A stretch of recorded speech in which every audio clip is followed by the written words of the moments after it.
Spring shoes police thief chase arrest. एक गांव में मुन्ना नाम का एक चोर हुआ करता था। मुन्ना चोरी करने के तुरंत बाद पकड़े जाता था। एक बार मुन्ना ने एक दुकान में से कोल्ड ड्रिंक चुराया। ड्रिंक को अपने जेब में रखकर जाने लगा। दुकान वाले ने उसे देखकर पहचान लिया और उसे पकड़कर खूब मारा। मुन्ना दुकान वाले से, सर आप चाहे तो मुझे और मारिए, मगर एक बात कहिए, मैं ही चोर हूँ कहकर आपने कैसे पहचाना? कहा। तब वो दुकान वाला, रे उस कूल ड्रिंक को तुमने अपने जेब में रखा, तुम्हारी जेब गीली हो गई है, मैंने वो देखकर तुम्हें पकड़ा। छी, एक कोल्ड ड्रिंक चोरी नहीं कर सकते, तुम कैसे चोर बनोगे रे? कहा। एक बार मुन्ना एक घर में चोरी के लिए गया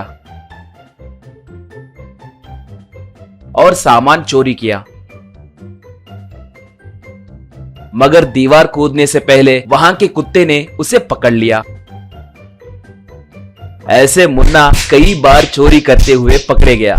एक बार मुन्ना का गुरु मुन्ना से, मैंने अभी तक बहुत लोगों को चोरी करना सिखाया, अब तक कई लोगों को अच्छे अच्छे जगह पर प्लेसमेंट्स मिले हैं। हाल ही में तुम्हारा सीनियर चोर एक बड़ा नेता बना है, मगर तुमने अभी तक एक भी चोरी ठीक से नहीं की। कहा। मुन्ना तब, नहीं गुरुजी, अब से मैं आपका नाम रोशन करूंगा। कहा। गुरु तब, नाम नहीं बिगाड़े तो बस है, तुम्हें कल से तेजी से भागने में और हाई जंप्स करने में ट्रेनिंग देने के लिए विदेश से हमारे फॉरेन फैकल्टी आ रहे हैं, वो तुम्हें ट्रेनिंग देंगे। कहा।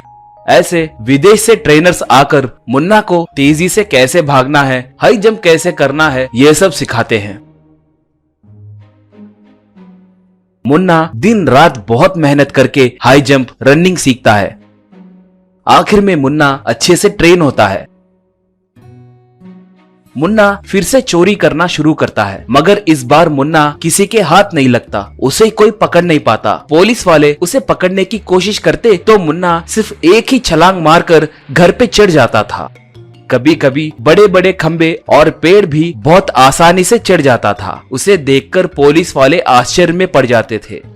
एक बार उस गांव के पुलिस स्टेशन में एसआई परम को उसका ऊपरी अधिकारी बुलाकर, ये क्या है परम, इस गांव में क्या हो रहा है? आप लोग सिर्फ एक चोर को पकड़ नहीं पा रहे हो, वो चोर कहाँ कहाँ चोरी करने वाला है, ये पुलिस वालों को पहले ही इन्फॉर्म करके चोरी कर रहा है। अगर तुम इस बार उसे पकड़ नहीं पाए तो मैं तुम्हें सस्पेंड कर दूंगा। कहा। परम तब, सर मुझे सिर्फ एक हफ्ते का टाइम दीजिए सर, मैं उसे पकड़ूंगा। कहा। ऐसे परम मुन्ना को पकड़ने के लिए बहुत कोशिश करने लगा, फिर भी वो उसे पकड़ नहीं पाया।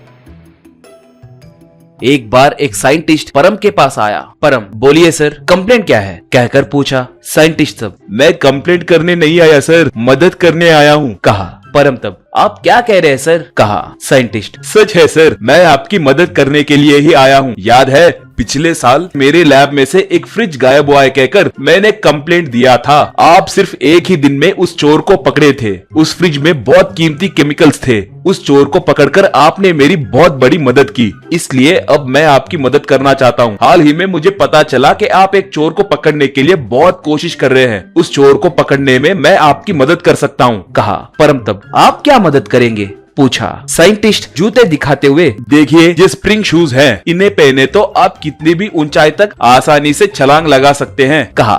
उन स्प्रिंग शूज को देखकर परम दंग हो गया। उन्हें पहनकर कैसे चलना है कहकर वो साइंटिस्ट परम को दिखाया। अगले दिन पुलिस स्टेशन को एक खत आया। परम वो खत पढ़ता है। उसमें, देखो परम, आज रात को मैं इस गांव की लक्ष्मी ज्वेलर्स में चोरी करने वाला हूँ, दम है तो मुझे पकड़ कर दिखाओ, कहकर लिखा हुआ था। कांस्टेबल तब, सर उस दुकान वाले को बताए क्या? कहा। परम तब, नहीं, उन्हें इन्फॉर्म किए तो वो सारे गहनों को एक ही जगह पर रखेंगे, वो लोग गलती कर बैठेंगे, इसलिए उस दुकान के मालिक को बताए बिना हम मफ्ती में ही वहाँ पहरेदारी करेंगे। कहा। ऐसे परम मफ्ती में गहनों के दुकान के बाहर मूंगफली का ठेला लगाया। अंधेरा होते ही शटर को बंद कर दिए। पुलिस वाले उस चोर का इंतजार करने लगे, मगर वो चोर नहीं आया। थोड़ी देर के बाद वहां पर एक ड्रेनेज का ढक्कन खुलता है। परम उसे देख लेता है और वो तुरंत भागते हुए वहां पहुंचता है। तब मुन्ना उस गहनों के साथ उस ड्रेनेज से बाहर आकर भागने लगता है। मुन्ना बहुत आसानी से एक घर पे चढ़ जाता है। तभी परम अपने शूज के बटन्स को दबाते ही वो स्प्रिंग शूज में बदल जाते हैं। परम उन स्प्रिंग शूज की मदद से ऊपर उछलकर उस चोर को बहुत आसानी से पकड़ लेता है।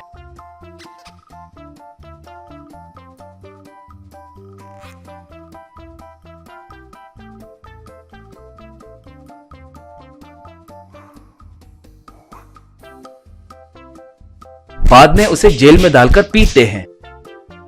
ऊपरी अधिकारी परम का अभिनंदन करके उसे प्रमोशन देते हैं।